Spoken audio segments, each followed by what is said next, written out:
Salut à tous, c'est Toon. Avant de plonger dans la vidéo, petite annonce. J'ai créé une page Instagram toute neuve, le lien est tout en haut de la description. Je t'invite vivement à y jeter un œil, je vais y partager des bons plans, parfaits pour les étudiants et tous ceux qui aiment économiser. Surveille mes stories, notamment celle de ce soir 18h. Il y aura des offres spéciales uniquement disponibles via Instagram. Allez, maintenant, retournons au sujet de la vidéo. Gears of War Reloaded est sorti il y a quelques semaines et j'arrive déjà à une conclusion. Ce jeu est un échec. Premièrement parce qu'on a attendu tout ce temps, on a eu droit à des années de silence et voilà le jeu que The Coalition nous sort. Ça ne ressemble pas à une expérience Gears of War modernisée. C'est juste une version un peu plus brillante de Gears of War Ultimate Edition et avec les mêmes problèmes qu'avant. Qu'est-ce qu'ils ont bien pu faire pendant tout ce temps? Ne me lancez même pas sur le sujet du mode Horde. Sérieusement, c'était l'occasion parfaite d'intégrer la Horde au premier Gears. Et rien. La Horde, c'est l'un des trucs les plus emblématiques de la franchise. Même les gens qui ne sont pas fans hardcore connaissent la Horde. Ça aurait pu accrocher les nouveaux joueurs, offrir un mode fun aux débutants, donner aux joueurs PlayStation un endroit où ils ne se feraient pas exploser en PvP. A la place, le jeu de balance, voilà la campagne et du multijoueur tryhard, amuse-toi bien, c'est une blague. Et en parlant de multijoueur, il est nul, vraiment. Le pompe, pourquoi avoir touché aux pompes? Il suffisait de garder la version bêta, de l'affiner. A la place, on obtient un jeu qui démolit les nouveaux venus. Les one-shots partout, un escar de skill immense, si t'es pas vétéran, tu n'existes même pas. Et aucune coop versus IA, aucun bot pour s'entraîner. En 2025, un Gears of War sans match privé contre des bots, sérieusement? Du coup, seuls les vieux de la vieille restent, exactement l'inverse ce dont la licence avait besoin. Et le système de progression, si on peut appeler ça un système. Tu montes de niveau, tu débloques quelques persos, tu atteins le niveau 100, tu remets à 0, fin. En 2025. En 2025. Pas de vraie récompense, pas de perso débloqué via la campagne. Pourquoi ne pas reprendre les systèmes de Gears of War 2 et Gears of War 3? À l'époque, ça voulait dire quelque chose. Tu farmais le jeu, tu débloquais des skins, des succès. Dans Gears of War Reloaded, rien. Juste un chiffre à côté de ton pseudo. C'est pathétique. Et le pire, c'est qu'ils n'ont rien corrigé depuis Gears of War Ultimate Edition. Les mêmes problèmes recyclés. C'est un manque de respect total pour les fans qui suivent la saga depuis le premier jour. Quand je pense à Gears of War 2 et Gears of War 3, on avait de la horde, des persos à débloquer, des succès motivants. Là, on n'a rien. On a l'impression qu'ils se sont dit, bon, ils l'achèteront quand même, faites un jeu assez joli et basta. En 2015, je grindais l'Ultimate Edition.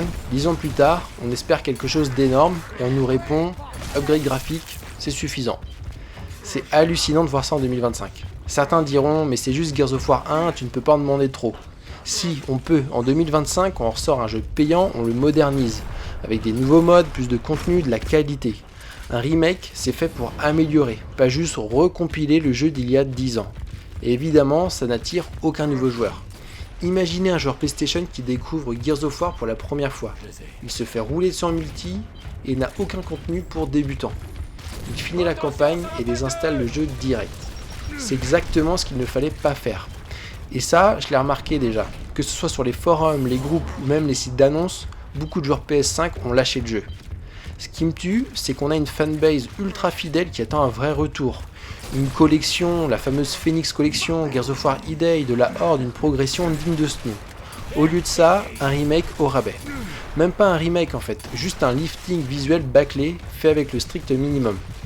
Si on regarde les autres remakes, on a eu Resident Evil 2, entièrement reconstruit, modernisé mais fidèle. On a eu Dead Space également avec des nouvelles mécaniques, un scénario enrichi, une vraie raison de le refaire. Ou encore, du côté Xbox, on a eu la Master Chief Collection d'Halo. Malgré un lancement compliqué, aujourd'hui c'est une célébration de la saga. Si on compare ça à Gears of War Reloaded, on dirait qu'ils n'ont même pas jeté un œil à la concurrence. Et ils savent que les fans vont quand même acheter. Le multijoueur est un désastre, le pompe détruit complètement le rythme. Rappelez-vous Gears 5 et à quel point ils ont bricolé le pompe encore et encore, c'était ridicule. Et là, rebelote. Il suffit de passer 5 minutes sur les réseaux pour voir les bugs. Des joueurs qui perdent leur XP en plein match, comment c'est possible? The Coalition a fait preuve d'une incompétence totale. Même Gears 5 était déjà un cauchemar et entraîne les mêmes problèmes depuis 2015. Ils sont incapables de sortir même un menu principal digne de ce nom. Je suis fan de cette licence, mais là j'ai vraiment l'impression que The Coalition ne nous prend pas au sérieux. Ils savent qu'ils ont une fanbase conséquente mais ils ne la respectent pas. J'ai peur de la suite. Voilà, c'est tout pour aujourd'hui, c'était mon avis, certes un peu agacé, mais voilà, je voulais en tout cas partager cet avis avec vous, et justement, je voulais savoir ce que vous pensiez de ce jeu, et n'hésitez pas voilà, à m'en faire part dans les commentaires, j'ai hâte de lire vos avis. Merci de m'avoir regardé, bonne semaine, et moi je vous dis à dimanche prochain.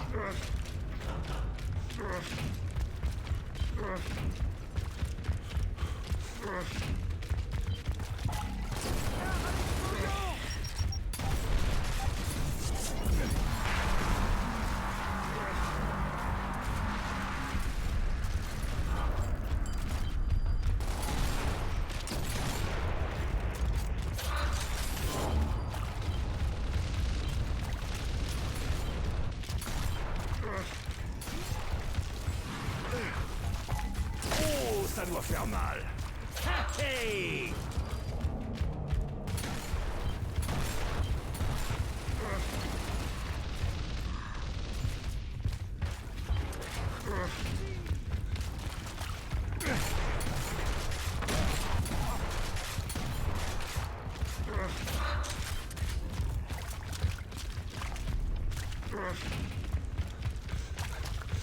Ouais, bordel!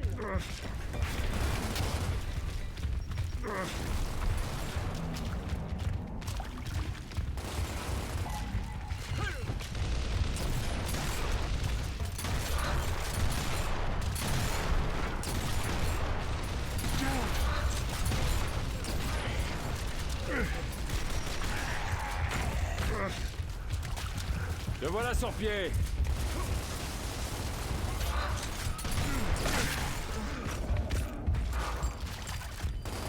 Oh, ça doit faire mal. Hey!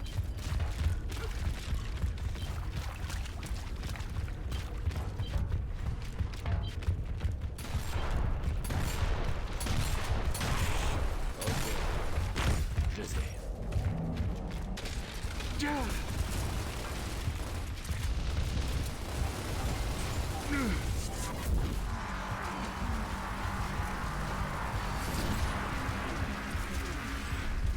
Attention, ça va péter!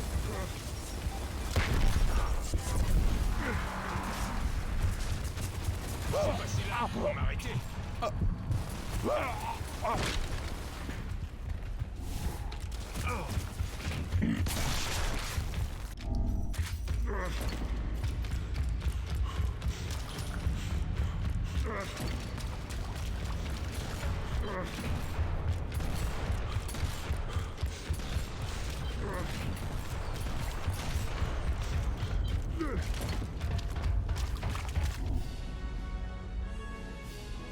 Aujourd'hui, la victoire est de notre côté. On a été les plus forts.